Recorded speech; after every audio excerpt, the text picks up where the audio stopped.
of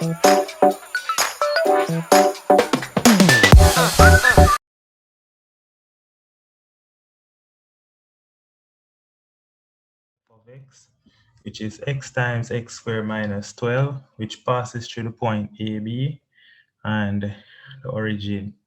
It says find the coordinates of each stationary points A and B, then find the equation of the normal f of x at the origin, right?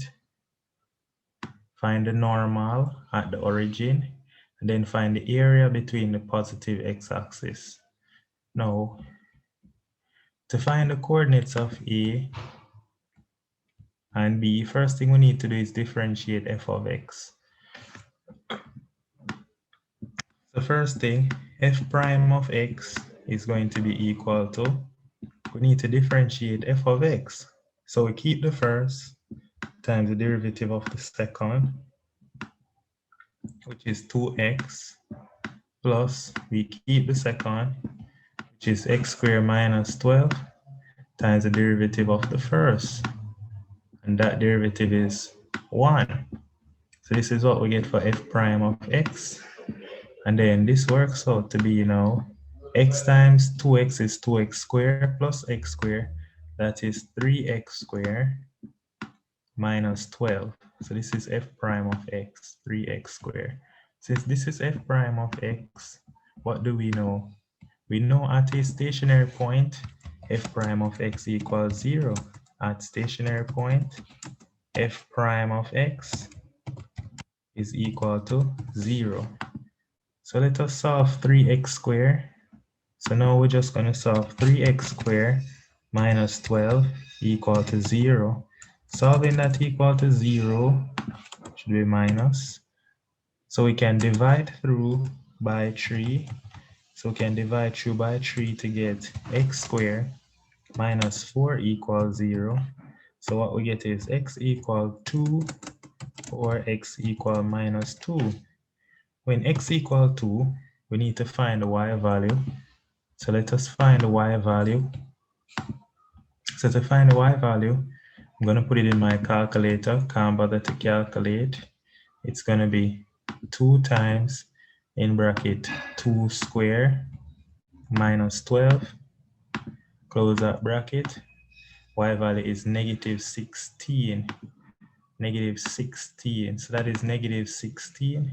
So when x is 2, y equal negative 16. All right. Now what happened when x is minus 2? Let's see what we're going to get when x is minus 2. When x is minus 2, I'm going to use the calculator again.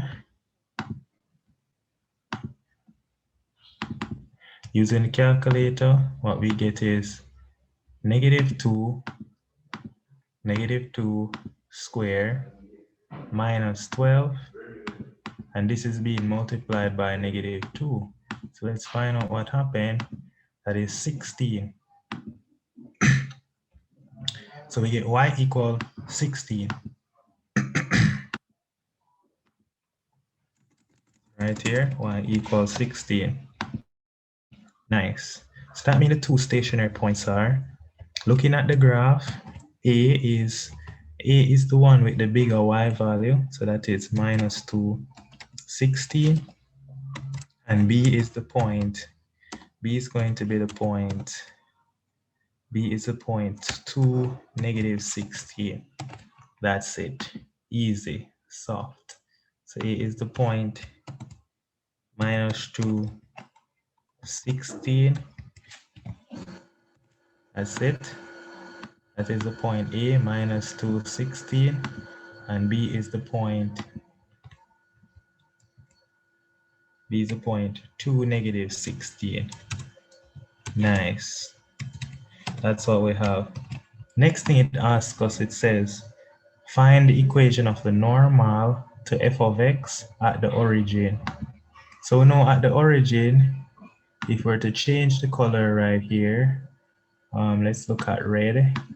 This would be the tangent, right? The tangent at the origin would be, let me try and move it. This would be the tangent at the origin. We don't want the tangent, we want the normal. So this would be the tangent at the origin. So the normal is going to be a line looking like this. This would be the normal, perpendicular to the tangent. This one is tangent, but this one would be the normal. So in order to do that, first thing we need to do is find the gradient of the tangent at the origin. To find the gradient of the tangent at the origin, which is part 2 we're doing. So we're doing part 2 now. So what we need to find is f prime prime at the origin x is 0. So f prime prime of 0. Plug in 0 right here. 3 times 0 minus 12 is negative 12. So that's the gradient of the tangent at 0. And so the gradient of the normal is going to be equal to 1 over 12. That's the gradient of the normal. But guess what? The normal also passed through the origin. And so the equation of the normal is going to be y is equal to 1 over 12 times x. This is just 1 over 12 times x. That's the equation of the normal. 1 over 12x. Nice. Part 3 says find the area between the curve and the positive x-axis. Now this is more so integration. So to find the area between the positive x-axis integration, positive x-axis would mean this right here. We'd have to integrate the curve from this point to this point. But first thing we'd have to do is find the root. We need to find what is this value right here. So we won't look at part 3. And stay tuned for more, and you'll see part 3 done in integration. But we're covering differentiation today. All right, so this is what they mean area between positive x-axis. Find this area, but we're going to do that in integration, not in differentiation. Nice.